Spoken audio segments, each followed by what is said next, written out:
Chers téléspectateurs de sarfatigue.com, bonjour à toutes et tous, je suis très heureux de vous retrouver pour une nouvelle émission, malheureusement qui va traiter d'un sujet dramatique. Il s'agit des carnages qui se sont déroulés à Paris le 13 novembre.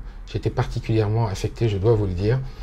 Pour cela, j'ai le plaisir aujourd'hui de me retrouver à Ashdod, ville où j'ai débuté mon alia, avec le Rav Twitou. Rav Twitou, bonjour. Shalom, Ouvracha. Je suis tellement heureux de vous retrouver. Ça faisait longtemps qu'on s'était vu, qu'on n'était pas passé à l'antenne ensemble. Ça fait longtemps, effectivement.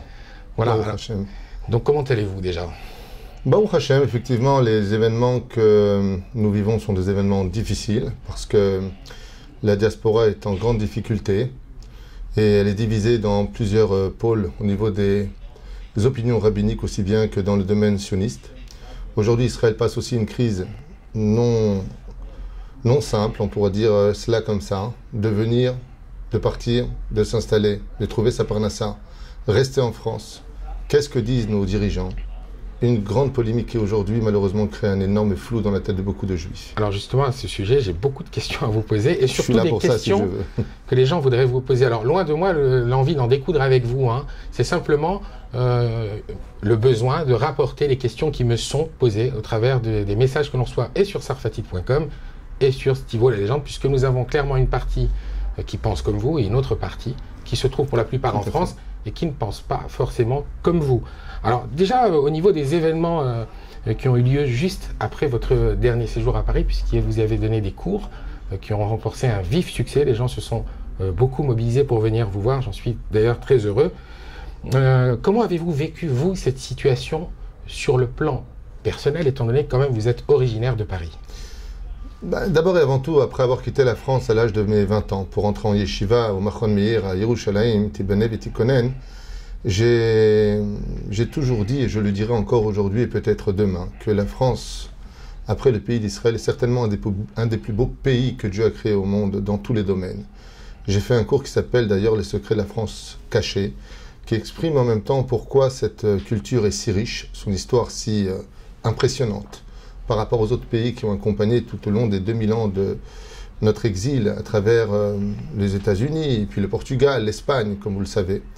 La France est un très beau pays. En ce qui me concerne, quand je vais à Paris, je passe mon temps d'un beth midrash à un autre beth midrash. Je me fais souvent accompagner, j'ai des rendez-vous qui me permettent de pouvoir rencontrer les gens qui sont dans une énorme difficulté, car il y a une autre guerre qui aujourd'hui se mène à travers l'insécurité, c'est le problème des shlom bayit. Les couples vont très mal. C'est vrai. Donc c'est une guerre qui, à l'intérieur de la maison, déjà ne retrouve pas l'équilibre, car quand on n'est pas en sécurité à l'extérieur, on espère qu'au moins à l'intérieur, on n'ait pas une autre guerre. Et aujourd'hui, on est à la guerre un petit peu, d'une certaine façon, à l'extérieur, pour la parnassa, pour la sécurité telle que nous pourrions la vivre à travers le journal. Et puis surtout, quand on rentre à la maison, on rencontre beaucoup d'autres difficultés, ce qui fait qu'en ce qui me concerne, Paris reste encore beau à mes yeux, parce que je ne vois que du positif, je n'y vais que pour diffuser la Torah, et la Torah est une lumière qui est si forte que même dans l'obscurité, on y voit très clair. D'accord, alors en fait, vous connaissez, vous, l'attachement de la plupart des Juifs de France, qui ont cet attachement qu'ils ont pour leur pays, et dès lors, est-ce que vous comprenez quelque part leur position lorsqu'ils disent qu'ils sont bien en France, qu'il n'est pas question pour eux de céder au terrorisme et au chantage des terroristes? J'ai deux réactions par rapport à cette question très importante. D'abord et avant tout, je pense qu'on ne pourrait jamais répondre à ce genre de questions quand on n'est pas à la place de l'autre. Reprenons un cas un petit peu qui semblerait être le mien.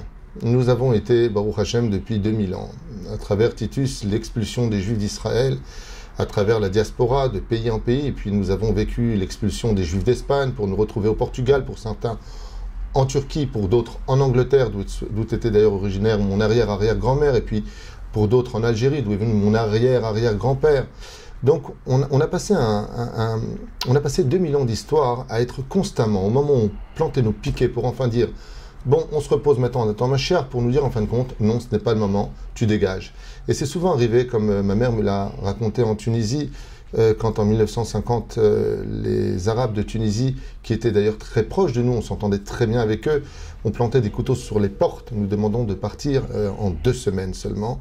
Ça s'est passé exactement pareil en 60 avec l'Algérie, où des coups de couteau ont été donnés et les Juifs se sont retrouvés non seulement à partir précipitamment, après avoir fait tous les travaux, après avoir engagé énormément d'indigènes sur place afin de pouvoir cultiver, rapporter au pays cette production extraordinaire que chaque juif est capable d'apporter dans le pays dans lequel il va s'installer. Eh bien, on s'est retrouvé il y a à peine de cela. Je parle de nos parents, non pas de dinosaures. Je parle de ma mère, je parle de mon père, je parle de tes parents. On s'est retrouvé expulsés de la Tunisie. Non seulement expulsés, mais de qui plus est, fouillés sur le port afin de ne pas prendre le moindre bijou ou argent. Je confirme. Et tu confirmes. Puisque mon père me l'a raconté. On ne l'a même pas laissé sortir avec un billet de 100 francs. Ma mère me l'a raconté, mon père me l'a raconté, mes amis me l'ont raconté. C'est quelque chose qu'on a tous vécu.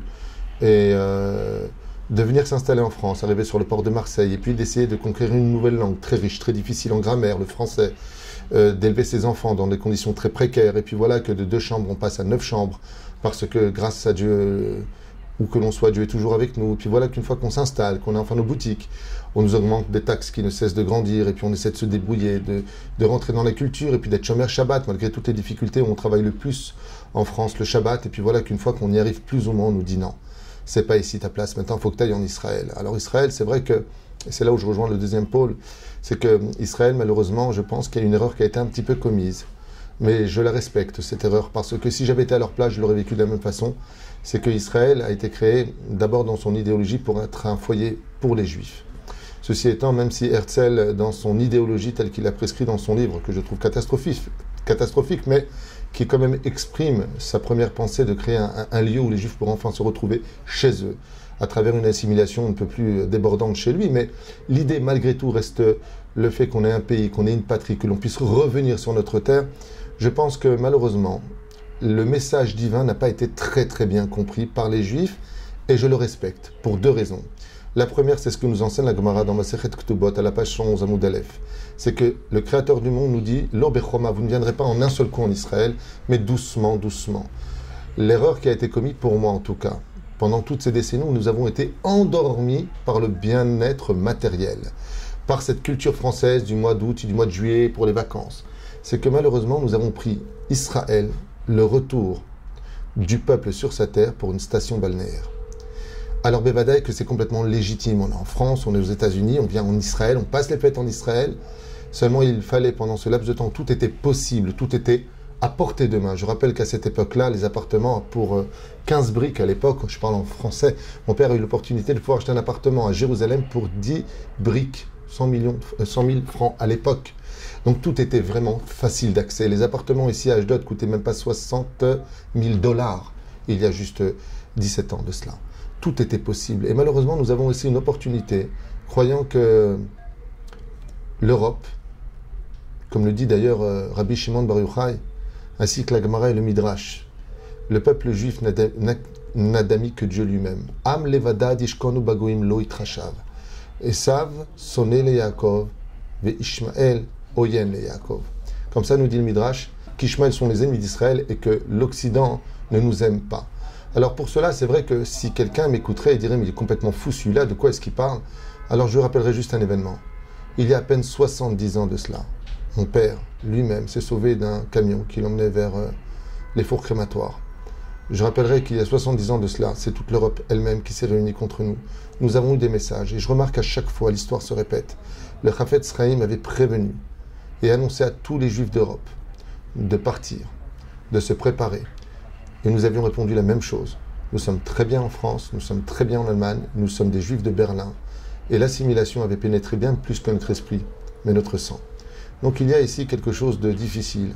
D'un côté, ce côté où eh bien, chaque Juif aime Israël. Israël a grandi dans le cœur des Juifs. On adore ce pays, 70 ans d'existence aujourd'hui, 68 ans plus exactement. Et on a un pays, quand un touriste vient ici, il dit « mais j'ai l'impression que vous existez depuis plus de 1000 ans ou 2000 ans, puisque toutes les structures sont parfaitement à bonne disposition, on peut dire. C'est un pays qui est capable aujourd'hui au niveau de l'invention, de l'high-tech, de tout ce qui touche au monde le plus avancé parmi les premiers pays au monde. C'est un pays où, grâce à Dieu, on peut circuler avec les plus belles voitures. Nous avons des appartements qui nous permettent de ne jalouser aucun autre pays. Tout va bien en Israël, sauf une chose. L'intégration est difficile parce que les Juifs de France ont du mal à changer de mentalité et que malheureusement, il y a un problème culturel dans le sens où, quand on vient en Israël, on vient apporter ce que nous sommes en oubliant que nous venons nous intégrer dans un pays qui a déjà sa langue, sa culture, sa vision de créer, d'avoir et d'exister, de créer son avenir. Alors, ce qui fait qu'il y a une espèce de divorce, si je peux me permettre, entre les Olim Hadashim qui débarquent ici et qui vont mettre très longtemps. Par exemple, si je peux me permettre une petite réflexion. Donc comment se fait-il que quand on voit l'intégration des Éthiopiens et de nos frères russes s'installer en Israël, après tout simplement une année d'intégration, ils connaissent les lois en Israël, ils parlent déjà l'hébreu et de qui plus est travaillent avec le système israélien. Si je devais recalquer le même symbole des Juifs de France, ils parlent toujours le français après 2 ans, 3 ans, 4 ans, 5 ans, ne travaillent qu'avec des Français, travaillent qu'avec la France, vont fréquenter que des synagogues françaises, le Rav sera français, la télévision sera française. Comme votre synagogue d'ailleurs. Comme notre synagogue qui est intégrée par énormément d'Israéliens. Aujourd'hui, chacun chez nous, Baruch Hashem, a une Français israélienne. Les Vada, nos frères venus de France, Baruch Hashem, aujourd'hui, ils sont intégrés chez nous et je leur donne une chavruta israélienne, ce qui fait que tous les matins, après mon cours en français, ils étudient avec des Israéliens et grâce à Dieu, ils ont un ulpan vivant. Alors moi j'aimerais, c'est ce que je leur souhaite le plus. Voilà. Vous répondre quand même sur ce dernier point que vous venez de soulever. Moi je voulais vous dire quand même, par rapport aux Russes et aux Éthiopiens, j'ai malheureusement, je pense malheureusement que c'est pas comparable, Rav Twitou, parce que rendez-vous bien compte que l'Éthiopie est un pays où les gens meurent de faim. La Russie, c'est un pays quand même où c'est un régime, ils ont quand même assez où il y a une dictature, et donc par conséquent les gens qui étaient là-bas n'étaient pas forcément bien. En Éthiopie, il n'y avait pas de quoi manger. En Russie, on ne pouvait pas pratiquer vraiment son judaïsme. Ce sont des pays quand même qui n'étaient pas au top pour les Juifs. Donc forcément, Israël est un Eldorado. Alors qu'en France, je le regrette de vous le dire, mais nous avons un patrimoine, une culture exceptionnelle, des gens formidables, des villes aussi. Nous avons des paysages fantastiques, on a la montagne, on a la campagne, on peut tout trouver en France. Donc on vient d'un pays quand même qui est capitaliste, où il y a un pays riche, entre guillemets, et donc il est légitime de vouloir retrouver la même chose ici. Les Français ont peur de ne pas retrouver la même chose ici. Moi je les comprends. Pourquoi voudriez-vous qu'ils rabaissent leur niveau de vie? Je vais vous répondre, la réponse est très simple. Pourquoi devraient-ils galérer en fait? D'abord, on ne galère pas et je pense qu'il y a autant de galères en France qu'en Israël aujourd'hui, si ce n'est plus qu'en France qu'en Israël, parce qu'ici, même si on est pauvre, on est chez nous. Ça, c'est la première des choses. Et la deuxième des choses, c'est qu'après mon 30e voyage cette année aux États-Unis, où Baruch Hashem, j'ai l'habitude de donner beaucoup de séminaires au Canada, à New York, à Los Angeles, New Jersey et bien d'autres endroits comme la Guadeloupe. Ce qui me choque, effectivement, c'est que quand je vois des Français débarquer à Los Angeles, par exemple, 1 an plus tard, je reviens, ils parlent couramment l'anglais. En tout cas, ils se débrouillent très bien, ils connaissent parfaitement les lois américaines et ils s'intègrent en tant qu'Américains avec la voiture américaine. Et la télévision n'est pas en français, mais elle est en américain. Ce que je voulais vous dire, c'est que ce trick, cette réponse que vous m'avez donnée est une réponse légitime et qui en réalité n'a pas sa place, car on attend d'Israël qu'elle nous donne. On a fait le pas de venir, c'est à toi de me donner Israël. On attend beaucoup de ce pays, alors que ce pays n'attend qu'une seule chose, c'est qu'on le fasse. Enfin, il y a quand même des villes en Israël qui sont un peu légèrement formatées pour les Français, qui sont francophones. Ranana, tout à fait. Ranana, Netanya, Ashdod, où nous nous trouvons, alors que ça n'existe pas aux États-Unis. Donc aux États-Unis, on est bien obligé de s'adapter. Ici, non. Je considère également que le français est inintégrable. Un grand conseil, si je peux me permettre, à celui qui veut m'écouter, et je l'ai fait. Ceux qui m'ont écouté dans ce domaine, je peux vous dire, j'ai raccroché tout à l'heure avec quelqu'un qui s'est intéressé, comme je lui ai demandé, de fréquenter une communauté israélienne, de prier avec des Israéliens, de parler donc que l'israélien. Il a trouvé une superbe place à travailler dans les ascenseurs. Il a une paye de 10 000 shekels aujourd'hui, dans une monnaie qui ne lui fait pas peur, parce que l'euro est en train de mourir, comme vous le voyez, et qu'aujourd'hui il est payé en shkalim. Donc je pense qu'il serait temps que mettre la mentalité française, combien même justifiée par tous les moyens de la France est parfaite, la France est très belle. Quand on fait une alia avec tout ce qui va avec. Peut-être que les gens n'ont pas cette volonté. Ils veulent peut-être venir en Israël. Je trouve que c'est quand même déjà bien qu'ils soient là, non? Nahon, c'est déjà bien qu'ils soient là, c'est sûr. Mais une fois qu'on est là, c'est dommage de ne pas cultiver cette propre culture qui est la nôtre, même si j'insiste énormément. Il faut reconnaître que la montée des Juifs de France a énormément apporté au gouvernement israélien, à l'armée d'Israël, au yeshivot d'Israël. Baruch Hashem. Vous en êtes la preuve? J'espère pas. J'espère être une poussière parmi tous ceux qui ont apporté cet énorme héritage à Israël. Il faut reconnaître que l'histoire de France est très belle et personnellement, je le dis, je répète, la France est un très beau pays. Mais aujourd'hui, je pense qu'on a dépassé un petit peu cette notion du beau pays français. Je pense qu'on est face à un énorme virage de l'histoire de l'humanité, et non pas de la France, mais de l'Europe, de l'Occident, voire même du Vatican. Je pense qu'il y a des déclarations, des dévoilements qui qui se crée à l'horizon qu'on n'a jamais vu dans l'histoire. Jamais. On a déjà vu effectivement les Ottomanimes conquérir l'Espagne, ou le contraire avec Isabelle la catholique, mais on n'a jamais vu un tel changement d'histoire aussi radical en si peu de temps, alors que les historiens avaient donné 50 ans. De 50 ans, nous sommes passés à 5 ans. Je pense que Dieu a des plans, et que ces plans ressembleraient plutôt à l'histoire d'un berger qui voudrait revenir sur son troupeau, et pour cela, il a envoyé ses chiens. Et les chiens, quand ils aboient, alors le troupeau a peur et il se réunit près du berger. Cette image que je vous donne était une image péjorative, j'en sais rien, mais ce qui est certain, c'est que tout est fait, non pas sur le domaine simplement de la Torah, mais tout est fait pour que celui qui n'arrivait pas encore à faire le pas pour venir dans son pays aujourd'hui, s'y trouve d'une certaine façon presque forcé. Pourquoi ? Pourquoi aujourd'hui il y a une telle alia qui se propage du monde entier, du Canada, de France, même des États-Unis? Alors bien sûr, il y a cette polémique avec les rabbinim, mais j'aimerais aussi répondre dès que... J'allais vraiment vous parler de ça.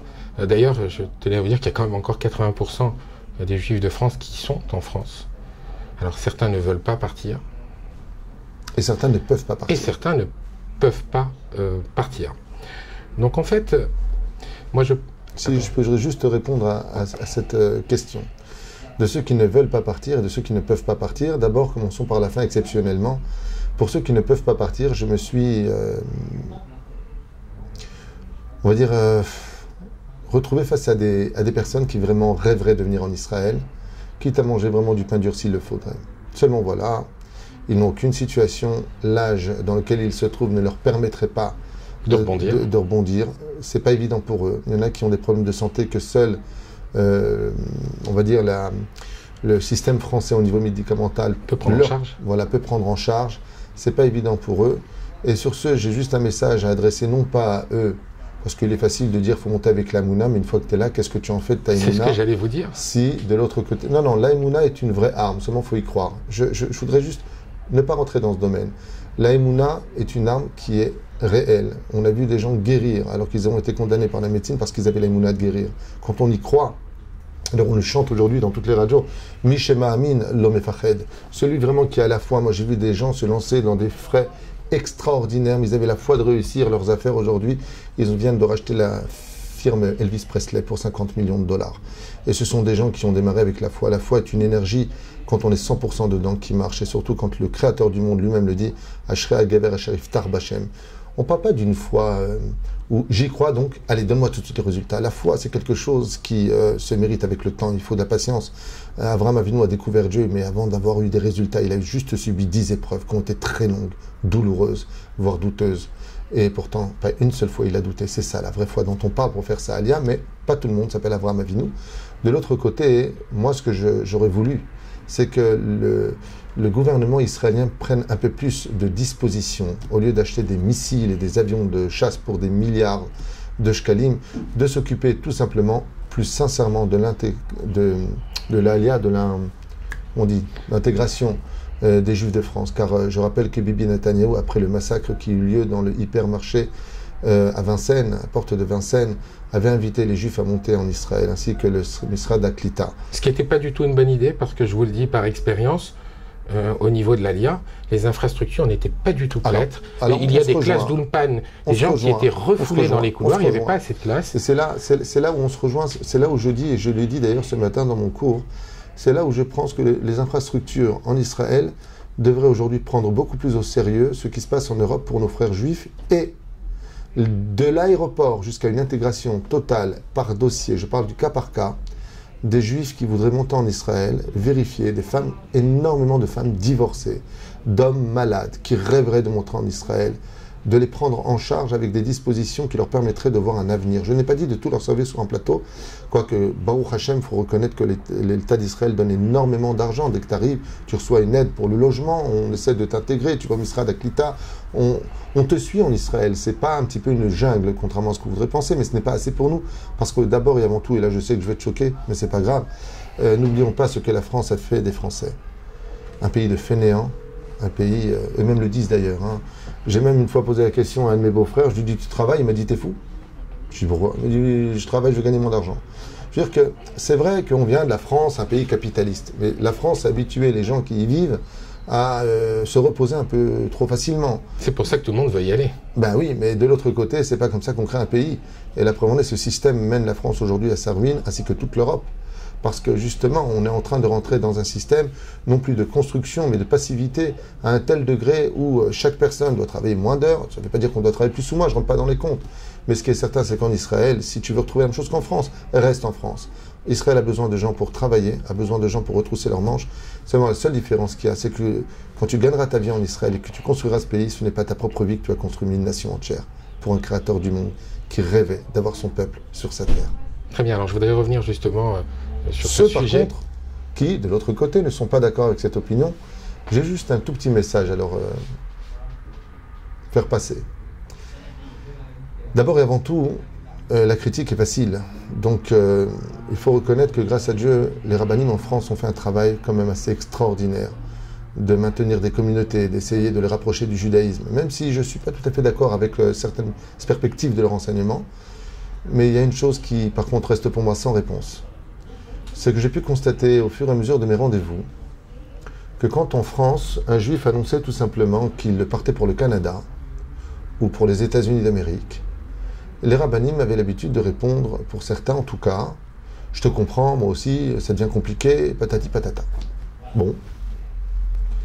Dès que le mot Israël était prononcé, et c'est là où je suis un peu estomaqué, ce sont nos propres rabbinim qui, je ne les critique pas, je veux juste comprendre, qu'on se comprenne bien, je ne viens pas en disant montrer du doigt tel ou tel rabbin, je parle de généralité, de plusieurs rendez-vous qui m'ont été même faxés, j'ai même les commentaires qui m'ont choqué, estomaqué, et je me suis même entretenu avec des rabbinim de France qui m'ont confirmé ces dires.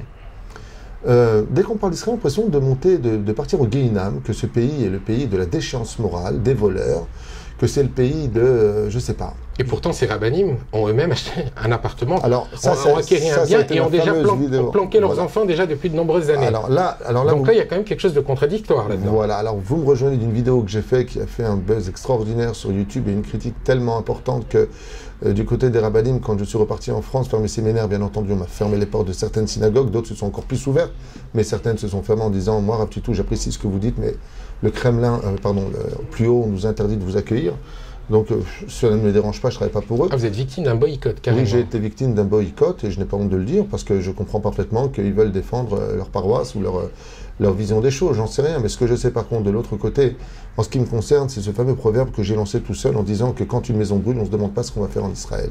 Quand une maison brûle, on sort du pays. J'avais prévenu depuis plus de 3 ans, 4 ans, 5 ans, ce qui allait se passer en France, dans tous mes séminaires, aux États-Unis, comme au Canada, comme en France. J'avais prévu tout ce qui s'était passé, non pas parce que je suis divin, mais parce que seul un aveugle ne l'aurait pas vu. Enfin, c'est légitime, ils n'ont quand même pas envie que leur paroisse, comme vous dites, entre guillemets, se vide.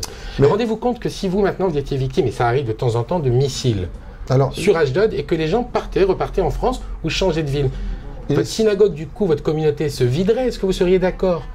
Moi, en ce qui me concerne, je n'aurais pas de problème avec ça. Je viens de demander hier, le parole de l'Oyoter, à 2 personnes qui ont, grâce à Dieu, atteint un meilleur niveau de Torah, et j'aurais demandé de quitter ma communauté pour aller chez les plus grands pour étudier la Torah. Tout cela dépendra de pour qui on se bat. Est-ce qu'on se bat pour soi? Est-ce qu'on se bat pour la Torah d'Israël? Alors je ne dis pas que Chazve Shalom, qui n'est pas de Havak Lachonara, je ne veux pas dire que ces gens se battent ni pour leur parnassa, ni pour leur synagogue. C'est pas ce que je suis en train de dire. Mais ce que je dis par contre de l'autre côté, c'est que la vie est beaucoup plus facile en France quand tu es peut-être rabbin, que quand tu te trouves dans telle et telle situation. Ce qui me dérange, c'est que quand il s'agit de ta communauté et qu'on te fait part de leur départ pour une autre destination qu'Israël, alors même si on a plus de 80% d'assimilation dans les autres pays, de qui plus est aux États-Unis, comme tu le sais mieux que moi, on est face à une situation où, oui, je te comprends, parce que c'est marginal, il n'y a pas autant de monde qui part au Canada, par exemple, en Australie ou en Nouvelle-Zélande qu'en Israël. Donc la Yad leur fait peur. Donc, justement, alors c'est là où je rejoins ce que tu as dit tout à l'heure. Parce que les États-Unis ne les aident pas financièrement. Mais justement, à plus forte raison. Donc tu pars dans un pays où on ne t'aide pas, tu pars dans un pays qui n'est pas le tien, tu pars dans un pays où hier, dans les métros, ils ont mis des croix gammées partout, comme publicité pour leur nouveau slogan. On parle quand même de choses qui sont graves. Je n'arrive pas à comprendre pourquoi le juif veut rester absolument un juif de galoute alors que la Gola est finie et qu'on a un pays et qu'il serait bon pour nous de nous unir pour parler de la Géoula. Est-ce qu'on attend la Géoula ou est-ce que c'est peut-être la Géoula qui nous attend? Grande question à se poser aujourd'hui dans ce grand virage de l'humanité. De qui plus est, ce que je voulais te dire, c'est que ce que je ne trouvais pas normal, c'est que quand un juif quittait une synagogue française pour aller en dehors dans un autre pays, il n'y avait pas de problème. Mais dès qu'on parle d'Israël, d'un coup, ces langues qui parlent de Torah en général toute la journée deviennent des langues qui vont mettre en garde contre le pays d'Israël. Alors que grâce à Dieu, c'est un pays où la Torah se vit à un très haut niveau. Il y a, tu parles de la ville d'Ashdod, qui est la troisième ville la plus religieuse d'Israël, au niveau traditionnel, tu l'as vécu ici. Grâce à Dieu, il y a quelques voitures, mais de façon générale, ça respire la Torah. Il n'y a pas un quartier où tu n'as pas une synagogue, tu n'as pas une ville où tu n'as pas une yeshiva, mais qu'est-ce qu'on demande de plus pour y vivre sa Torah? C'est pour ça que quand on vient et qu'on me parle d'Eretz Israël, je suis un petit peu réticent par rapport à leur donner. Car non seulement c'est une mitzvah de vivre en Israël, aussi bien selon le Ramban que le Rambam, contrairement à ce que certains rabbinim ont pu comprendre du Rambam, qui se sont complètement trompés parce qu'ils ne le trouvent pas dans les 613 mitzvot du Rambam, mais par contre il y figure dans le 11e chapitre du traité de Melachim, sur lequel il est marqué que c'est une mitzvah de vivre en Israël, même selon le Rambam, ainsi que le Shulchan Aruch et bien d'autres déot. Donc si on a encore des choses à faire en galoute, tout va bien. Alors vous savez, vous connaissez l'histoire du chat qui court après sa queue? Vous avez un rabbin, il dit, pourquoi vous êtes en France? Il dit, je dois m'occuper d'eux. Et quand tu vas voir eux, pourquoi vous êtes en France? Ben, il y a le rabbin. Alors, comment on fait dans un cas pareil pour éviter que le chat passe toute son éternité à tourner autour de sa queue? Il faudrait que le rabbin qui reste en France pour sa communauté afin d'y enseigner la Torah, comme le demande la Torah. Effectivement, al-Pi al-Acha, on peut rester en galoute si c'est pour y diffuser de la Torah, si c'est pour faire grandir le peuple juif dans la Torah. Mais alors, qu'est-ce qu'on fait d'Eretz Israël? Eh bien, on oriente sa communauté vers Eretz Israël. Et on fait peut-être, à la limite, ce qu'a fait un grand goy qui est devenu juif, le roi des Kuzari. Tu as entendu parler du roi des Kuzari? Non. C'est un roi goy qui s'est rempli d'amitié pour un juif qui était chef spirituel à cette époque du mouvement juif, et qui s'appelait Rabbi Yehuda Hanassi. Et ce goy, avec son peuple goy, se sont tous convertis au judaïsme. Et tu sais ce qu'il a fait, ce goy, devenu juif, le roi des Kuzari? Il a quitté son titre de roi. Il est monté en Israël avec toute sa communauté, tout son royaume. Et il s'est installé ici. Si un converti était capable de le faire, je pense que chaque Rav devrait aujourd'hui orienter son peuple vers la bonne direction pour accueillir le Bezrat Hashem, cette fameuse Géoula qui nous oblige d'y croire, comme le dit le Rambam, chaque jour. Venons construire un pays pour recevoir un roi et n'attendons pas qu'il nous le fabrique pour pouvoir y accéder. Et pourtant, quand même, il y a beaucoup de Juifs de France qui vont rester. Je pense que 80% resteront. Et donc, ils sont en train de construire des infrastructures, de nouvelles écoles. Oui. Alors, il faut quand même pouvoir subvenir à toutes ces demandes qu'a la communauté juive de France, qui ne viendra pas. De toute façon, il ne pourrait pas les forcer à venir, je dois vous le dire. Hein. C'est marrant que tu dises ça, parce que j'ai l'impression d'être face à un rabbin qui a étudié Masechet Shabbat au nom du Maharsha Kadosh, qui dit effectivement qu'à la dernière Géoula, 80% des Juifs ne comprendront pas le message. Et le Maharsha, ils n'ont pas d'habitude, tout dit à ce moment-là, que Géoula Rishona Kartiena Géoula Acharona. Comme ça dit le Maharsha, tout comme 80% des Juifs sont restés en galoute, et on sait ce qui s'est passé en Égypte pour eux. Ainsi sera la dernière Géoula. Est-ce que c'est un bon choix? J'en sais rien. Qui aura le mérite de monter? Je n'en sais rien. Il y a aussi le kibbutz galuyot. Dieu, le Mashiach, doit réussir aussi à ramener tous les Juifs restants. Alors qu'est-ce qu'on fait dans le cas où on ne peut pas venir? Parce qu'il faut quand même donner une solution. C'est bien beau de débattre et de parler, mais tachles, qu'est-ce qu'on fait? Ma réponse est la suivante. Ma réponse, elle n'engage que moi, mais elle engage aussi celle du Talmud dans Masechet Sanhedrin, dans la page 98, qui dit Omaya Aseaish, et qu'est-ce qu'on fera l'homme? Pour éviter les souffrances de la guerre de Gog ou Magog, traduit d'ailleurs dans toutes les langues d'aujourd'hui, dans l'islam, le christianisme, le bouddhisme, tout le monde parle d'une dernière guerre. Il y a Sok Batora Begmilut Rasadim.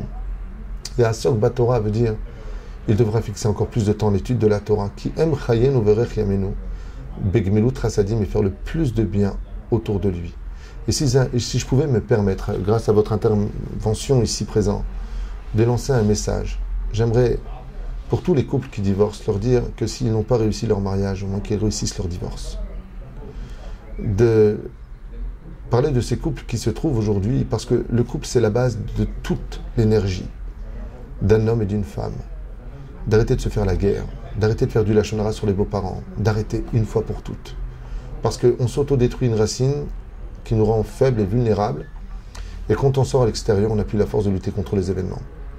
Alors oui, effectivement, il faut étudier plus de Torah, se renforcer dans la Shmirat Shabbat, pour ceux qui ne peuvent pas monter particulièrement, et Vadaï encore plus en Eretz Israël. Mais surtout, je pense que le plus grand message d'aujourd'hui, c'est que l'islam a compris une chose. Ils parlent tous l'arabe et ils s'unissent. Nous avons tous une langue et on est encore divisés. Enfin, eux sont quand même divisés, hein. On le voit avec Daesh d'ailleurs. Daesh n'est rien d'autre qu'un pouce d'une main. L'histoire nous montrera. D'accord, alors je voudrais... Vous restez encore un petit peu journaliste, mais c'est beaucoup plus compliqué que cela. Vous savez, ce qui me fait rire, c'est que je voudrais vous dire quelque chose d'un petit peu choquant, je pense, et je vais être certainement critiqué, mais... Oui, vous pratiquez pas la langue de bois, donc on va y aller, vous pouvez nous dire. Oui. Vous savez ce qui me désole, aussi bien en Israël que comme en France ou partout ailleurs. Imaginez que vous soyez quelqu'un de tout à fait... Allez, on va prendre un homme qui travaille à la RATP ou dans les bus Eged, ou alors tout simplement à Bézek. Je vous parle du cas d'il y a un mois de cela, d'un homme qui travaillait à Bézek, qui prenait juste 6800 shekels par mois, Teudat Zehut israélienne, père de famille qui n'a aucune raison de faire ce qu'il a fait. Seulement on lui a pris la tête, on lui a dit, tu sais, les Juifs sont des voleurs, ils ont violé ce pays, et puis le mec est en train de rouler dans une voiture de Bézek en plus. Hein. Donc fracasse la tête à plusieurs personnes sur le trottoir, des gens qui n'ont absolument rien fait, on est dans un quartier ultra-orthodoxe comme Mea Shearim. Il sort avec une hache et fend la tête du rave. Un terroriste, non, il faut arrêter avec ça. Ce n'est pas un terroriste. Il y a une haine. Un petit peu à l'image. Je sais que ce que je vais dire, encore une fois, je m'en excuse fortement. Mais je ne veux pas dire que tous les Arabes sont des terroristes. Mais ce qui est de choquant, c'est que dès qu'il y a un terroriste, c'est un Arabe. Et ça, c'est une réalité qu'on n'a pas le droit d'ignorer. Alors aujourd'hui, on est dans le jeûne de la parole. Vous avez remarqué, on ne peut plus rien dire. En France comme ailleurs, le mot 1, tu dis pas, sinon tu vas mourir. Ça a toujours été. Hein. Oui. Les vérités ne sont pas bonnes à dire. Hein. C'est d'ailleurs pour ça que vous avez été victime d'un certain boycott. Oui, mais c'est encore une fois, moi je suis là pour aider mon peuple, je me fiche ouvertement de ce que pensent les nations du monde, je ne leur dois rien, je ne vis pas dépendant de la France et encore moins de quoi que ce soit dans ce domaine. Moi, ce qui m'intéresse, c'est de sortir les juifs de l'assimilation des mariages mixtes entre les musulmans et les chrétiens ou autres qui s'y trouveraient, parce qu'un juif qui s'assimile perd son monde futur, vous le savez, c'est pas moi qui l'ai enseigné, c'est le Talmud, donc celui qui n'est pas content qu'il aille faire une manifestation au Kotel, ou qui devienne réformiste s'il en a envie. Mais il y a des choses qui sont graves. Mon devoir, en tout cas, ce que j'espère faire de ma petite vie sur Terre, c'est que quand un juif partira de ce monde, quand il arrivera de l'autre côté, il me dira merci Rav Tuitou et non pas pourquoi vous le saviez, vous ne nous avez pas mis en garde. Je suis un vrai ami, pas un ennemi. Ce que je dis, je n'ai aucun intérêt. Je ne le dis que par amour et non pas par haine. Enfin, je dis qu'il y a quelque chose au niveau médiatique qui me choque fortement. C'est qu'on tombe sur des cellules qui en réalité se créent et dès qu'une personne sort du lot, eh bien, pour mettre en application un coup de couteau, on appelle ça une terroriste, pas du tout, c'est une écolière, qui vient d'une école, qui a 16 ans, et qui a pris un couteau ce jour-là, en décidant de faire Allahu Akbar, et en poignardant une jeune fille de 13 ans, qui est morte d'ailleurs après ses coups de couteau cette semaine, comme vous avez pu le découvrir. Qui a 21 ans également. 21 ans aussi. 21 ans. Qui a été poignardée au cœur, et ces médias, les médias sont devenus de grands ennemis. De façon très mensongère, comme l'histoire du peuple palestinien en Israël, qui est un peuple qui n'a jamais existé, je le rappelle une fois pour toutes, et je défie, à voix haute, je défie n'importe quel historien de n'importe quelle nation de venir s'asseoir en face de moi devant n'importe quelle caméra de n'importe quel pays, mais parler du peuple palestinien, ne serait-ce qu'il n'y a qu'un siècle de ça, un peuple qui n'a jamais existé, qui a eu pour premier président en 1967 l'apparition d'un homme sorti, considéré à cette époque en 1967 comme l'homme le plus recherché, terroriste numéro 1 reconnu par les nations du monde, recherché par le FBI. À cette époque, la CIA, j'ai nommé Yasser Arafat, qui pourtant a eu le prix Nobel de la paix. Une espèce d'hypocrisie vis-à-vis de l'histoire juive qui commence vraiment à nous taper sur le système nerveux parce que malheureusement nos frères juifs tombent dans le panneau, on appelle ça des gauchistes aujourd'hui, et c'est vraiment déplorable de voir dans quelle situation nous sommes et qu'on n'est plus capable de voir l'objectivité du Hémet, le réel de notre histoire. Et aujourd'hui, on est face à une situation où on faut absolument faire la part des choses en disant « Mais non, mais pas tout le monde est pourri, pas tout le monde est ceci, pas tout le monde est cela. » Il serait temps que le peuple juif ouvre les yeux et aujourd'hui de constater que ce soit en France comme en Israël, quand un arabe marche sur le trottoir face à un juif ou un non-juif, c'est le non-juif qui descend du trottoir et l'arabe qui passe. Alors nous sommes face à, encore une fois, je le disais, à un énorme virage de l'histoire où le peuple juif a une arme. Cette arme est une potion magique extraordinaire qui n'appartient pas qu'à une espèce de rigolé du nom de Rabbi Jacob, mais que chaque juif se doit aujourd'hui de se renforcer dans sa émouna et de comprendre qu'il n'y a que Dieu qui pourra nous sauver. Et heureusement qu'on a un État, heureusement que nous avons une belle armée et surtout de grandes yeshivot, parce que l'histoire du peuple juif a été marquée essentiellement par la gloire de l'étude de la Torah et des combats que nous avons menés grâce à Dieu. Alors il y a des aliyas qui sont réussis, je pense que... Énormément d'alliés réussis. Je pense d'ailleurs que... Steve-O, tu veux que je te dise une chose, je suis obligé de t'interrompre, tu me fais kiffer là. Là, tu me fais kiffer. Je veux dire pourquoi tu me fais kiffer. Tu viens de dire un mot magique que j'espère entendre depuis plus de 28 ans d'Israël. Chaque fois, on me parle des aliyah ratés. Par exemple, aujourd'hui, on a à peu près 14-15% de gens qui retournent d'Israël en France ou ailleurs. Et je ne sais pas pourquoi la caméra est toujours visée sur eux. Ouais, il est venu, il a été ruiné, il est reparti. Vous savez combien de gens... Il y a eu des échecs. Vous parliez tout à l'heure de divorce, par exemple. Il y en a beaucoup qui étaient en couple. En France, les couples fonctionnaient, plus ou moins. Ils sont arrivés ici. Alors, ce n'est pas ma façon de penser, mais je vais quand même tenir à vous rapporter ce qui se passe et les questions qui me sont posées. Il y a des gens qui arrivent ici je vais y répondre. Et qui divorcent parce que la situation économique difficile, il y a des tensions dans le couple. Tout à fait, et donc ils divorcent en Israël. Ils trompent leur femme en Israël, elles trompent leur mari en Israël. Ça ne manque pas en France. Et alors je ne parle pas des Arabes, puisque en proportion, il y a quand même beaucoup plus d'Arabes. Je n'ai rien contre les Arabes. Je tenais à dire que je ne lancerai pas de propos racistes ici, puisqu'il y a des gens bien partout, mais... Je n'ai pas de propos racistes. Je ne parlais pas de vous, je simplement parler de moi et de dire qu'il n'était pas question pour moi de mettre... si vous voulez, j'ai des copains arabes, je travaille aussi avec des arabes, j'ai pas de problème avec le monde arabe. Mais nous avons des arabes en France, et il y en a encore plus ici, c'est-à-dire qu'ici, vous en avez 22% de la population. Alors après, on vient nous dire, ah mais vous savez, mais en France, ils nous attaquent, ici on a notre armée, on nous protège. Je dois vous dire que c'est vrai et pas vrai, parce qu'ici, ils marchent la tête haute. J'ai pu vraiment le constater. C'est ce que je viens de te dire. C'est ce que vous aviez dit. Ils marchent la tête haute, n'ont peur de rien. Alors on les voit disparaître quand il y a une vague d'attentats au couteau comme il y a eu. On ne les voit plus dans les villes. Ils restent dans leur faubourg pendant 3 semaines parce qu'ils ont peur de se faire lyncher. Mais ensuite, ils reviennent. J'ai vu également des cas de litiges entre juifs et arabes où il y avait des bagarres qui dégénéraient. Bien souvent, on arrête parfois le juif et l'arabe ressort, ne va même pas en garde à vue. Donc, le juif français, voyant ça, se dit, écoute, il y a des divorces, il y a également des arabes ici, mais il y en a là-bas. Donc, en fin de compte, est-ce que ça vaut le coup? Est-ce que ça vaut vraiment le coup? C'est vrai qu'il y a des palmiers, il y a du soleil, c'est très joli. Vous parliez de station balnéaire tout à l'heure. Je ne suis pas d'accord. Je pense que ce côté balnéaire a mis un pied à l'étrier. Les gens ont pu venir connaître Israël pendant 10, 20, 30 ans, ce qui leur a permis d'ailleurs d'acheter des appartements, d'investir des villes comme Ashdod, Netanya et d'autres villes francophones, ou Ra'anana, pour finalement émigrer là-bas, bien souvent. Donc je pense qu'il faut quand même pas jeter la pierre, et en même temps, je reviendrai aussi sur un autre sujet, sur la France, parce que bien souvent, je vois les rabbinim ici annoncer des nouvelles apocalyptiques. Il y a des gens qui trouvent ça quand même scandaleux, c'est aberrant, on dirait qu'ils attendent l'événement pour que les Juifs viennent ici. Et je vois qu'il y en a, et je ne parle pas de vous, je fais référence à d'autres cours qui ont été donnés par d'autres rabbinim dernièrement, qui annonçaient des choses dramatiques en France, et on a l'impression aujourd'hui qu'ils se frottent les mains. Mais que deviendront-ils une fois que les Juifs seront massacrés ou viendront ici? Je pense qu'ils n'auront même plus de boulot. Alors, si vous me permettez, je voudrais dire quand même une dernière chose, Rav Twitou.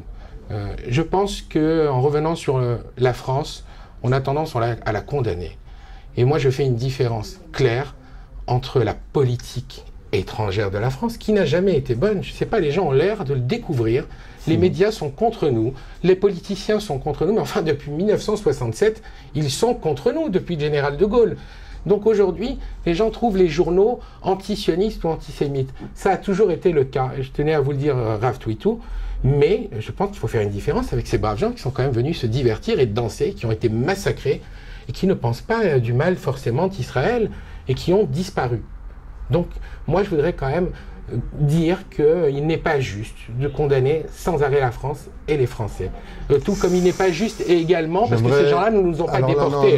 Il y a eu beaucoup de jeunes qui sont morts et qui n'ont pas demandé à mourir, qui sont venus se distraire et se sont fait descendre sur une table de restaurant. Il ne faudrait pas tout confondre. D'abord et avant tout, je m'excuse de le dire, mais quand on fait rentrer des hyènes dans un territoire de biche, il ne faut pas s'étonner qu'elles se fassent dévorer. Je rappellerai tout simplement à cet insu qu'il faudrait peut-être arrêter une fois de plus, les médias interviennent.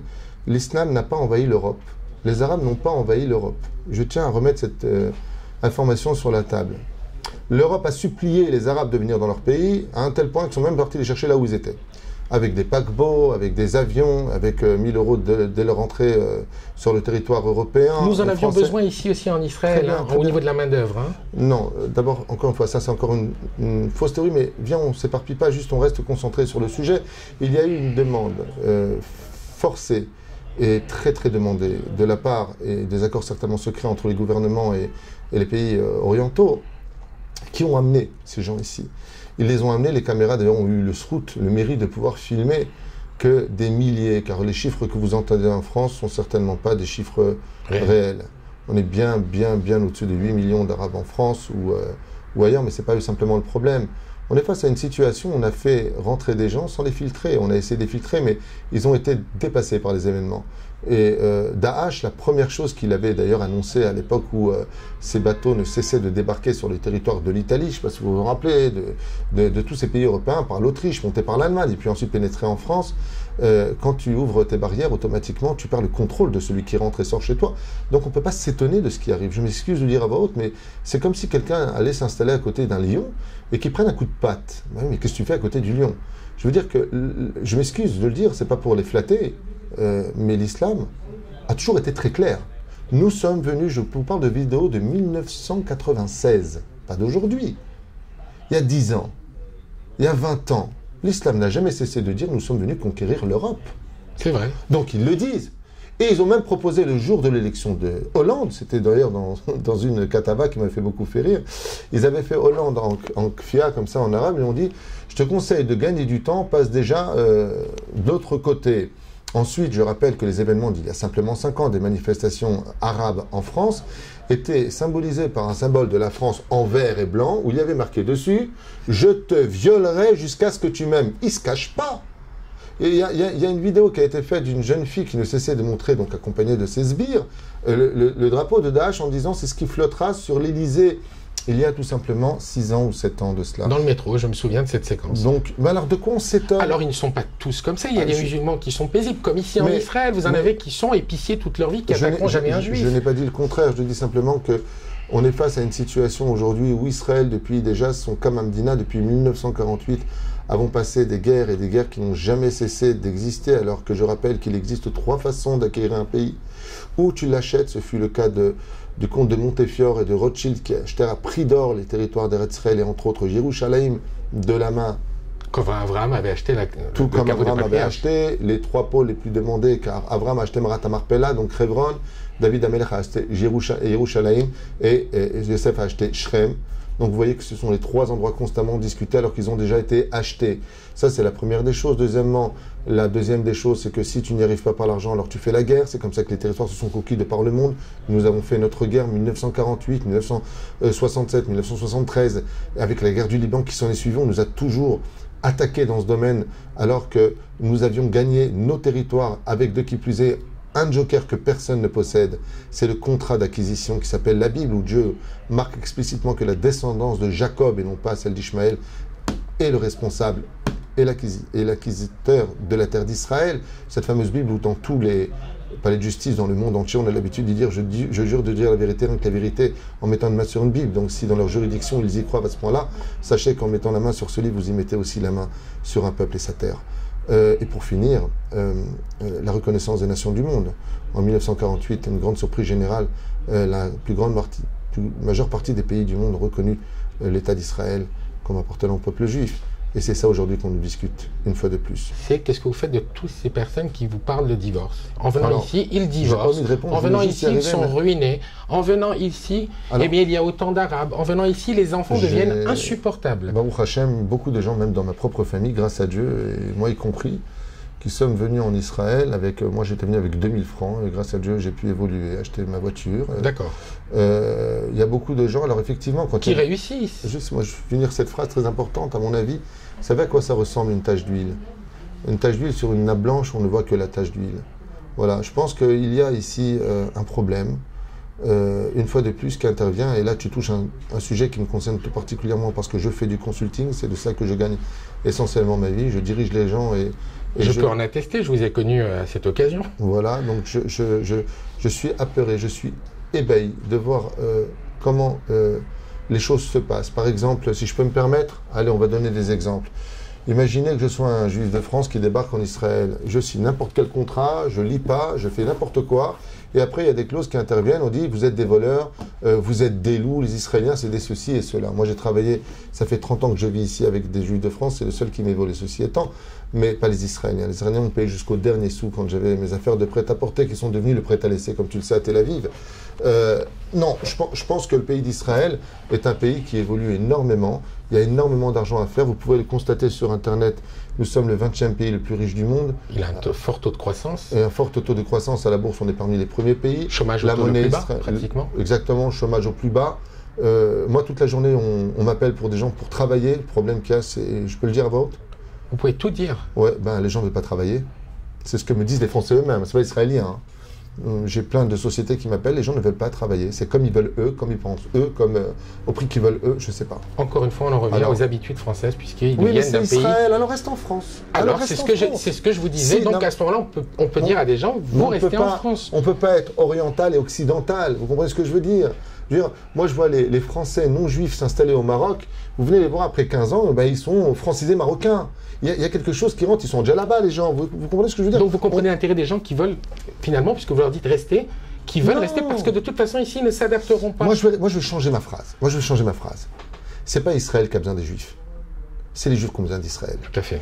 Donc si tu pars de ce principe-là, quand tu viens en Israël, arrête de venir le critiquer. Je parle pas de toi, je parle des gens. Je voudrais faire une différence entre la terre d'Israël et la société israélienne ou l'État d'Israël. Ça, il faut bien comprendre que la terre est sainte. Mais il peut y avoir des différences. Et on a le droit de parler. Non. On a le droit de dire les choses. Pourquoi.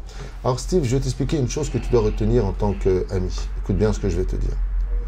Comment s'est créé l'État d'Israël? Après quel événement tragique nous sommes revenus sur notre terre? Qu'est-ce qu'on attendait de notre peuple? Tu sais, moi ce qui me fait rire, c'est que la plus belle rencontre, c'est le meilleur moment. Quand deux frères se voient qui ne sont pas vus depuis 20 ans, quand ils se voient, ils pleurent d'amour. Ils se serrent dans les bras. Au bout de 2 jours, quand est-ce que tu te casses? Là, on ne parle pas de 2 ans, ni de 20 ans, on parle de 2000 ans. 2000 ans où notre peuple s'est dispersé avec leur culture, chacun a raison, chacun a son rabbi, chacun a sa monnaie, chacun a son président. On revient, qu'on appelle les pots pourris, le peuple juif se réunit sur une terre après 2000 ans. 2000 ans. Avec chacun sa façon de voir les choses, les Ashkenazim persuadés que ce sont les meilleurs, les Sfaradim toujours en bas de l'échelle et critiqués comparés à des Arabes, une critique et une haine qui se montrent. On a même fait Tipat Ralav, une chanson qui avait été chantée par Zahava Ben à l'époque, et fait un film assez connu. Tipat Mazal, oui. Tipat Mazal. Je veux dire, on est face à une situation où qu'est-ce qu'on attendait de ce pays? Je comprends pas. L'Europe est un continent décivilisé. Aucun pays ne s'entend réellement avec l'autre dans sa culture et dans sa façon de voir les choses. Il faudra donc un président par pays. C'est pas comme les États-Unis, on a un président pour 52 États. Donc moi, quand on parle d'Israël, après 68 ans où les Tunisiens sont persuadés qu'il faut manger que de l'huile en Israël, les Marocains sont persuadés que Moshe Rabbeinu, il a reçu la Torah au Har Sinaï, les Algériens qui sont persuadés que ceci et cela, les Éthiopiens qui sont persuadés d'eux, les Russes qui pensent que... Mais attendez, vous plaisantez ou quoi? Regardez de quel peuple on parle sur une terre, on n'est pas un peuple, on est des milliers de communautés qui sommes venus créer un peuple. C'est normal qu'il y a des catastrophes, c'est normal que ça se passe pas bien. Si le pays d'Israël en 1948 avait marché droit depuis le début, ça aurait été tout sauf un peuple normal et des humains normaux, des extraterrestres. Ce n'est pas possible. Puisque vous le voyez bien aujourd'hui, même les mouvements religieux au nom de Dieu se sont séparés. Chabad, c'est pas Lubavitch. Breslev, c'est pas Nachman. Les nanars. Vous le voyez bien dans les Kippot Srugot eux-mêmes. J'étais en train de parler avec un rave qui passe Rouga et je lui dis, mais tu te rends compte ce qu'il a écrit ce rave? Non, lui pour nous, il n'est pas. C'est-à-dire qu'on est face à une situation où, un petit peu à l'image d'une famille, tu veux passer des bonnes fêtes, fais-le avec tes amis, va pas avec la famille. Pourquoi? Parce que la famille te connaît tellement bien, on a tellement le même père, hein, d'une certaine façon, que attends, mais pourquoi tu me juges, toi, tu as réussi ta vie, on va venir directement t'agresser. Tu vas dire, oh, qu'est-ce qui se passe? On est en famille, tu te rends compte? C'est mon frère, laisse tomber, je préfère ne pas lui parler. Et qu'est-ce qui t'arrive? On est venus frères du monde entier. Ce qu'on vit dans les familles, on le vit à l'échelle nationale d'un peuple. Donc c'est normal qu'aujourd'hui, après juste 68 heures, par rapport aux 68 ans, par rapport à la relativité d'un peuple entier qui se réunit avec la culture française. Les Américains, alors eux, c'est Dambared, ils sont dans leur monde à eux, je fais attention à mes mots, mais pour comprendre que pour eux, eh bien, les Israéliens sont, ils adorent travailler avec eux, ils n'aiment pas trop la culture et d'ailleurs la mentalité française. Donc, il y a des différences. Et puis, attends, tu m'excuses, mais moi, quand je vais prier avec mes frères ashkénazes et j'entends « Baruch ata Amoinoi », pour moi, le monoï, c'est un truc qui me sert pour me laver le corps, tu vois. Donc, je suis un petit peu... C'est vrai que tout est... C'est dur. Et vous êtes dur. Non, mais c'est pas une blague. Pour chez nous, c'est Baruch Ata Adonai Lamdenichukecha. On prononce le nom de Dieu tel que la Torah est marquée. Mais non, eux, non. Ils viennent d'une culture où l'alphabet se lit de façon différente. Baruch Ata Hashem Mehaye Amissim. que Dieu multiplie les taxes. Vous allez vous faire des ennemis. Là. Non, mais c'est pas, mais ils le savent, ils en rigolent eux-mêmes. Je ne dis pas de bêtises. Le taf chez eux se prononce sa mère. T'imagines quand tu parles avec quelqu'un, une fois j'ai d'ailleurs le Rav Gobert qui est ashkénaze, qui enseigne chez nous la Torah, et quand ils m'ont prié, je regarde, je dis mais tu te transformes, qu'est-ce qui t'arrive quand tu me parles en hébreu normalement, tu parles normalement, quand tu pries, tu parles différemment, il me dit c'est la culture de notre pays, que Dieu le bénisse. Donc ce que je veux par là, c'est que notre langage est différent. Il y en a qui vont parler encore le yiddish, il y en a qui se promènent avec 40 degrés, des shtramel, shrenatamut, avec des bas blancs. Baba, tu me portes au champ quand je te vois. Attendez, mais... Et pourtant, elle fonctionne, cette société israélienne. Elle fonctionne. C'est magique. Et c'est là, il y a un choc des civilisations, mais elle fonctionne. C'est ça qui est extraordinaire. Vous avez des laïcs, vous avez des religieux, vous avez toutes les tendances que vous venez de citer, et pourtant, ça fonctionne. Les gens se croisent dans la rue et ne s'ignorent pas. Et tu sais pourquoi? Pose-moi la question, pourquoi? Parce que le peuple juif est né de 12 tribus différentes. Et qu'aujourd'hui, on recompose les 12 tribus. La seule différence, c'est qu'avant, on avait Yaakov pour nous guider, un seul père. Aujourd'hui, on n'a plus personne. On est dans un flou total. Et comme tu l'as dit tout à l'heure, on a des annonciateurs d'apocalypse, de situations qui sont de plus en plus graves. Les gens ont besoin d'aide, les gens ont besoin. Et aujourd'hui, les grandes vedettes de notre peuple sont les Mekoubalim, enfin, les babottes, on appelle ça. Ceux qui te permettent, après un quart d'heure, 20 minutes, de pouvoir parler, de déverser tous tes problèmes, de prendre, alors qu'à la base, ce sont des gens qui n'ont jamais pratiquement étudié la Torah, mais on appelle ça des babottes, et qui prennent aujourd'hui une avance énorme sur les vrais rabbinim. Pourquoi? Parce que les vrais rabbinim n'ont presque pas de temps. Ils sont occupés à la Géoula, à prier, à étudier la Torah. Alors qu'aujourd'hui, je pense qu'aussi bien qu'en tant que président d'un pays, ministre d'un pays, ou rave de communauté, ou rave d'une ville, aujourd'hui, je pense que le peuple d'Israël est dans un tel désarroi qu'il serait temps que les grands descendent au niveau des petits, voir comment ils vont. Ça, c'est ce que je pense personnellement. Tout à l'heure, tu parlais des divorces. D'abord et avant tout, moi qui travaille à la Rabbanout, je voudrais juste te rappeler qu'il y a 50% de divorces en France et qu'il y a aujourd'hui 50% de divorces en Israël. C'est pas on divorce en France, on vient ici, je suis assez dans le sujet, tu le sais. Je sais qu'on divorce des deux côtés. Voilà. Hein. Mais je voulais parler de la communauté. Mais je voudrais juste te rappeler, par contre, en référant la Torah à cet insu, que le pays de la terre d'Eretz Israël, dans la Kabbale, est un pays de Hémet. Ici, c'est un pays de Hémet. On ne peut pas tricher. En France, on peut faire semblant d'être riche, pas en Israël. Je ne sais pas si tu as remarqué. C'est vrai. Ici, c'est un pays où on dévoile le vrai personnage. Alors, dynastie, Dallas, les feux de l'amour, amour, gloire était moche, tous ces trucs-là sont bien gentils. En Israël, tu ne peux pas les vivre. En Israël, c'est un pays qui est très bizarre parce que ton propre ouvrier que tu ne connais même pas, quand tu vas faire tes milouim, ça peut être celui qui te donne la permission de sortir pendant Shabbat. On est dans un pays qui est très spécial. Et c'est vrai qu'il y a beaucoup de couples qui ont débarqué ici. Et puis, Israël, je ne sais pas ce que les gens en penseront de ce que je vais dire, mais c'est tellement émettre, tellement vrai. Va faire de toi le vrai personnage, le vrai potentiel qui est en toi. Une remise en question. Par exemple, prenons ce que dit le Talmud. Tout celui qui monte en Eretz Israël, on lui pardonne toutes ses fautes. Pourquoi? Parce que c'est une renaissance. C'est-à-dire qu'Israël remet l'homme à l'état de bébé. Donc on retourne à l'état de l'adolescence. On repart à zéro dans tout. Prenons le cas d'Yaakov Avinu. Il quitte Eretz Israël, il perd tout, il est dépouillé par Eliphaz. Il revient en Eretz Israël, il est dépouillé par Esav. En d'autres termes, la terre d'Eretz Israël est un pays qui demande une richesse intérieure. Am levada dishkon, nous dit le verset de la Torah. Un peuple qui vit, et là le mot est très dur à entendre, en autarcie. Israël pourrait tout à fait se suivre réellement qu'à elle-même. On le verra prochainement d'ailleurs, puisque l'étau est en train de se resserrer autour d'Israël, étant donné que les nations du monde, et l'ONU en premier, et l'Europe... Donc quand les couples en France, je resterai concentré sur ce sujet avec ta permission, quand les couples en France vivent déjà une situation précaire, problème financier, tu sais, comme j'ai l'habitude de le dire, Shlom Bayit, ce sont les initiales de carte bancaire. Quand on est face à une alia où tout change, on passe d'une maison à une caravane dans les Shtachim emmenée par notre cher et tendre ami qu'on félicite et qu'on remercie, Shalom Var, qui fait un travail extraordinaire dans ce domaine. Quand on a d'un coup, on passe la famille Gals, sa petite maison dans la prairie, on se retrouve face à des événements difficiles et puis à redémarrer en bas de l'échelle avec une langue qu'on ne contrôle pas. À 40 ans, par exemple, à 40 on est au milieu de... Ça fait beaucoup de tension vis-à-vis de la famille. Mais un élément en plus qui intervient, c'est que Israël va dévoiler ta vraie personnalité que tu ne pourras plus cacher. C'est le seul pays au monde où on ne peut pas être acteur. Pour ça d'ailleurs, ce qui est merveilleux, tu le verras dans la vie. Hein. Tu fais un mariage en France, on vient en nœud de papillon, cravate, beau pantalon à pince, Weston, total. Tu fais un mariage en Israël, basket, jeans, chemise. Tout le monde est détendu ici. Et personne ne se regarde, personne ne se critique. Quelle que soit l'heure où vous arrivez à la synagogue, je dois le dire, quelle que soit la tenue vestimentaire que vous avez, on voit des fois des papas de bar mitzvah et qui sont habillés très décontracté, je dois dire que c'est très bien vu. Alors qu'en France, on vous regarde de haut en bas. Voilà, je ne suis pas spécialement pour cette culture-là, ceci étant, je le reconnais. Mais ce que je veux dire par là, c'est qu'il y a quelque chose d'authentique en Israël qui apparaît. Cette authenticité, des fois, dévoile des défauts qui, chez les conjoints, deviennent majeurs et remettent toute leur vie en question. Alors, c'est vrai qu'il y a des divorces aussi en Israël, mais il y a aussi beaucoup de mariages. Et à cet insu, je te rappelle que moi qui marie depuis 25 ans, j'ai jamais vu autant de beaux mariages en Israël qu'en Israël. Je dois marier un couple prochainement qui a à peine 18 ans. C'est un des pays où on se marie, je crois, le plus jeune de tous les pays que je connaisse. Toute la journée, d'ailleurs, on est taxé. Hein. Moi, j'appelle ça aujourd'hui, vous avez reçu une amende sur le Gvichech, c'est une blague. Dès qu'on donne une enveloppe de mon mariage, ma Pamza, donc c'est une enveloppe, donc ça me fait rire. Mais j'en reçois tous les jours.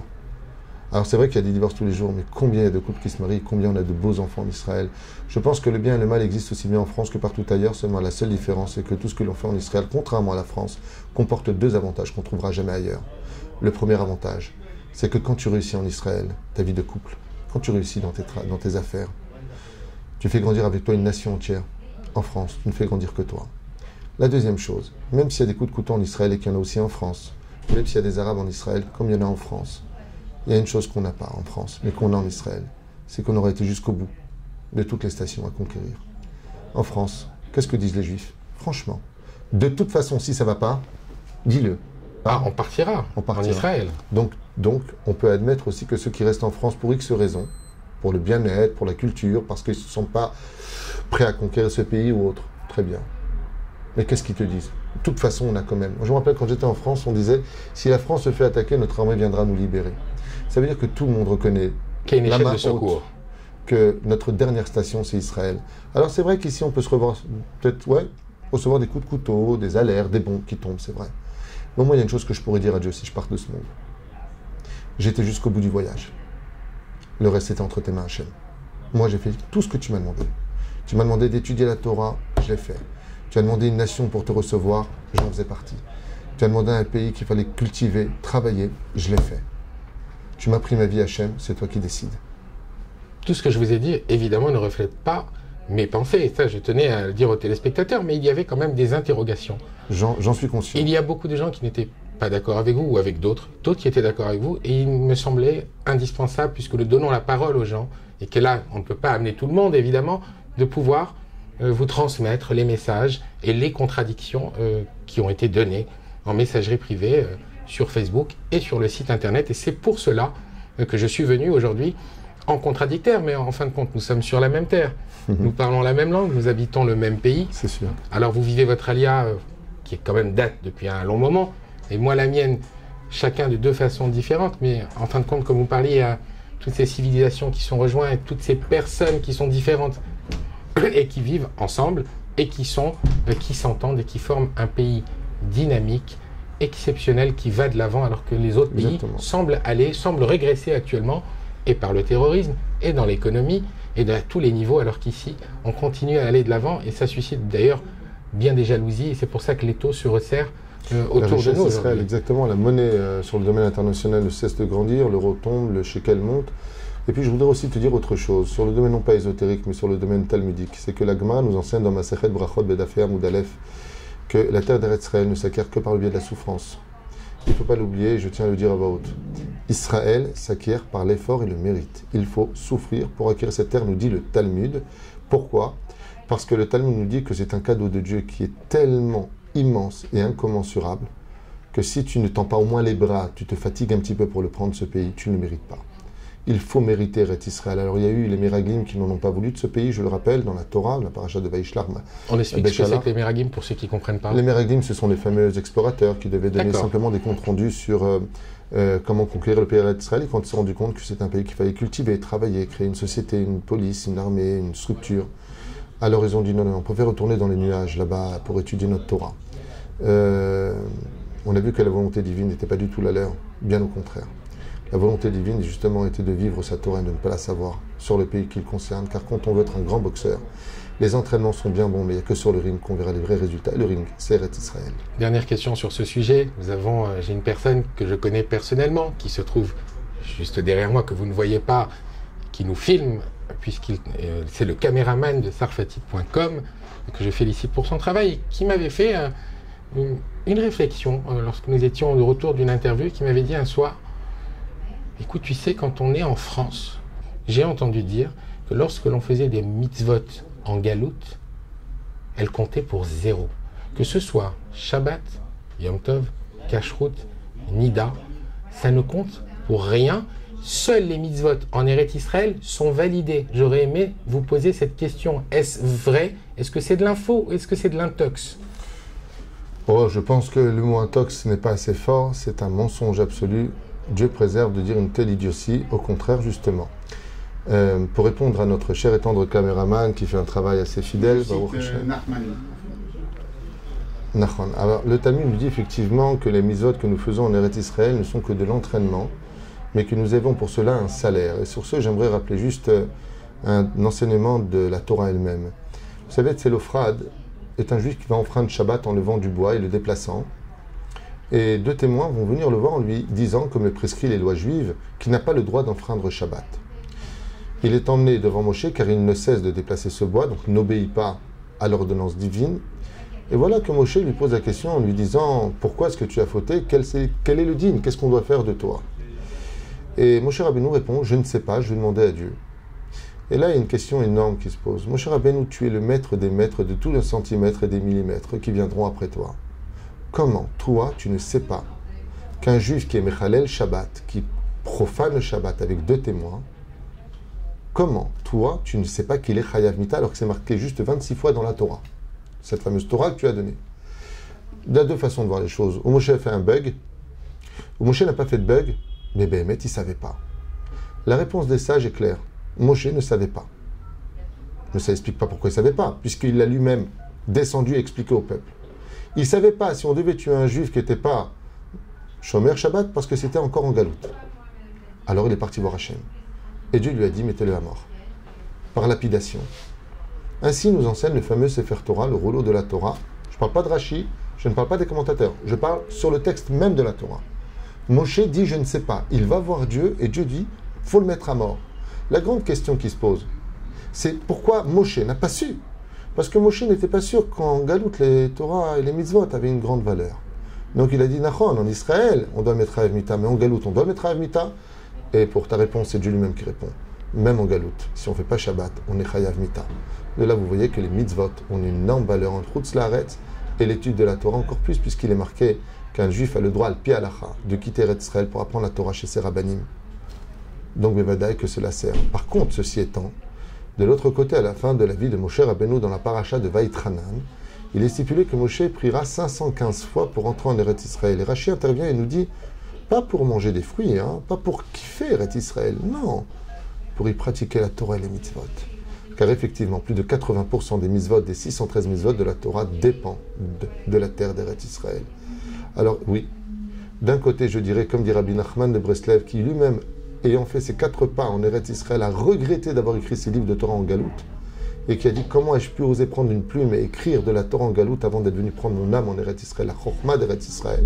Donc il y a une Torah de galoute et une Torah d'Eretz Israël, le Talmud de Babylonie, la galoute, le Talmud de Jérusalem, par Rabbi Yochanan. Elle existe, cette Torah-là, mais ce qui est certain, c'est que la Gemara, dans 3 endroits différents, dans Masechet Sanhedrin, Bedaf Zayin Amoud Aleph, ainsi que dans Masechet Shabbat, Bedaf Lamed Aleph Amoud Aleph, ainsi que dans Masechet Kedushim, Bedaf Mem Amoud Aleph, nous dit que quand un homme partira de ce monde, on lui posera des questions, et les questions sont les suivantes. Kavata itim la Torah? Est-ce que tu as fixé un temps d'étude à la Torah? Est-ce que tu as été droit dans tes affaires? Est-ce que tu as attendu le Mashiach chaque jour de ta vie? Est-ce que tu as approfondi la Torah? Est-ce que tu as compris une chose à l'intérieur de l'autre? On parle de l'étude la plus profonde, la Kabbale. C'est ces questions-là qu'on posera à un juif. Il n'est marqué, il ne mentionne nulle part, est-ce que ça a été en Israël ou ailleurs. Les plus grands rabbanim qui ont compilé justement notre Talmud étaient tous en galoute. Rashi était à 3 en France. C'est entre 2 et 4. C'est une blague. Les Baalei Tosafot, Rabbeinu Yonah, Sharet Yeshuva, le Gaon de Vilna, le Chafetz Chaim. Donc je pense qu'il faudrait faire attention à cette notion-là et respecter la Torah qui fut écrite en galoute. Mais il est certain que, comme le prescrit Rashi dans un de ses contrastes, que s'il avait vécu en Israël, il n'aurait pas été Rashi, Rosh Ben Israël ou Rosh Israël, même si ses initiales signifient Rabbi Shlomo Yitzhaki, mais certainement prophète du peuple juif. Et il le dit lui-même, je ne suis pas monté en Israël car le peuple ne méritait pas encore le niveau de prophète, car en Israël, il y a Dieu. J'aimerais quand même dire à mes frères de galoute et familles qui s'y trouvent, que c'est vrai qu'il y a de grandes difficultés financières dans le monde entier aujourd'hui. C'est vrai qu'il y a une insécurité aussi bien dans notre pays que dans les autres. Mais comme me l'a dit d'ailleurs récemment une grand-mère qui a fait sa alia du boulevard Voltaire, dans le Paris 11e. Mon quartier. Ton quartier. Elle m'a dit une phrase qui m'a été tellement répétée par tellement de gens. C'est que quand on marche en Israël, on se sent en sécurité. C'est vrai. Il y a cette sensation incroyable. Je ne sais pas comment vous dire, moi cette grand-mère qui vit à Voltaire m'a dit, pourtant il n'y avait rien à Voltaire, elle est décédée maintenant, mais elle m'avait dit, il n'y avait pas... Mais quand je marchais à Paris, je me retourne, je ne suis pas bien. Mais en Israël, et elle a vécu en face d'un village arabe, qui s'appelle Jabal Boukaber, à Yerushalayim, et elle m'a dit quelque chose qui m'a vraiment choqué, elle m'avait dit, que Dieu repose son âme. C'est bizarre, hein, je les entends tous les matins à Allahu Akbar, mais je me sens bien. Il y a quelque chose de bizarre dans ce pays. C'est vrai qu'il y a un bien-être extraordinaire. Et je lui ai répondu, il y a Dieu. Alors bien entendu, quelqu'un qui écouterait ça, il dirait, mais qu'est-ce qu'il dit celui-là? Il y a Dieu partout. Non, messieurs, dames, vous vous trompez. Dieu n'est pas partout. Dieu remplit la gloire de son être dans le monde. Hachem memale kevodo kol haaretz kevodo. Mais quand tu veux parler à quelqu'un, tu te retournes vers lui ou de l'autre côté? Vers lui. Et où est-ce que tu te tournes quand tu as prié pour prier? Vers Yerushalayim. Tu vois où est Dieu? Tu te retournes vers lui. En Israël, il y a Dieu. En Galoute, il y a l'émanation divine. Donc Igbo des doutes est valable en Galoute? Mais Vadaï, parce que là, Igbo des doutes, c'est le seul et unique lien qui relie l'homme au-dessus du ciel, directement devant le trône divin. Où que tu sois là, Igbo des doutes, c'est bien sûr, je traduis pour les autres, parler à Dieu en direct, tout seul, dans sa propre langue. Le 145e Télim nous dit Karov Adonai lechol kore'av lechol sharikrahu be'emet.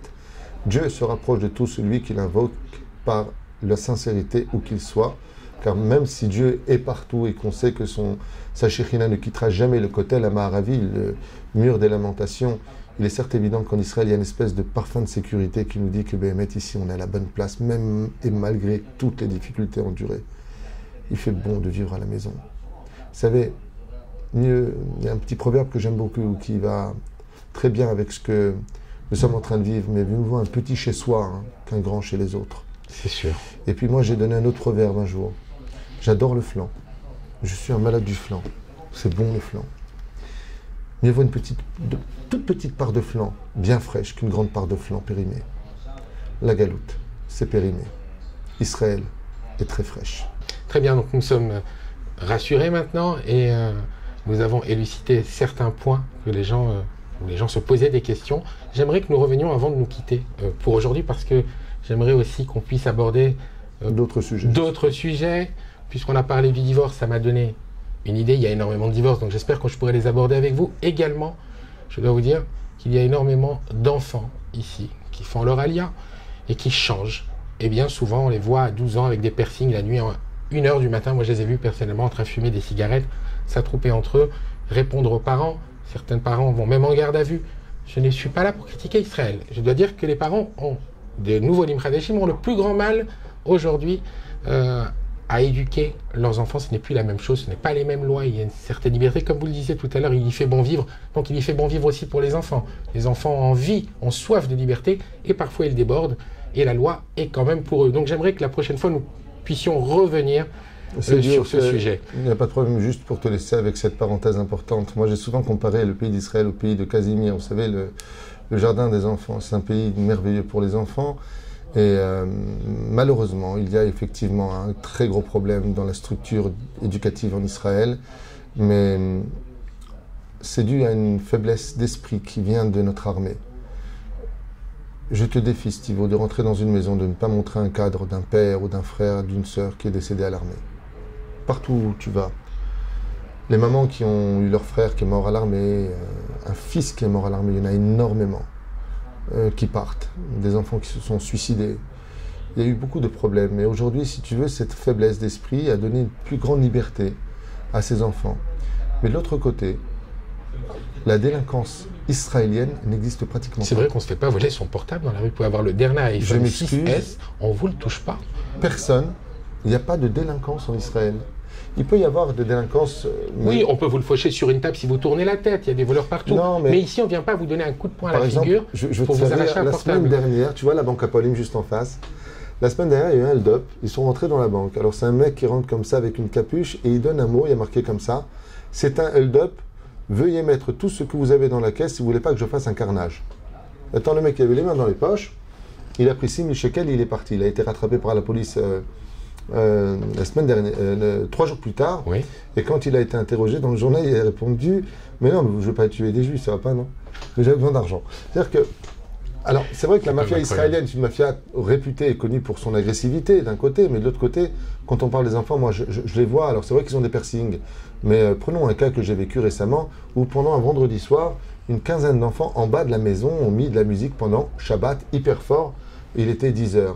Je suis sorti aller les voir, je savais que c'est Shabbat, ça me dérange. J'ai des gens qui dorment, s'il vous plaît, veuillez... quitter les lieux. Ou quitter les lieux, ou vous arranger pour pas que ça me dérange. Et ils m'ont répondu, pas de problème, mon frère. Donc, c'est vrai qu'il y a des problèmes.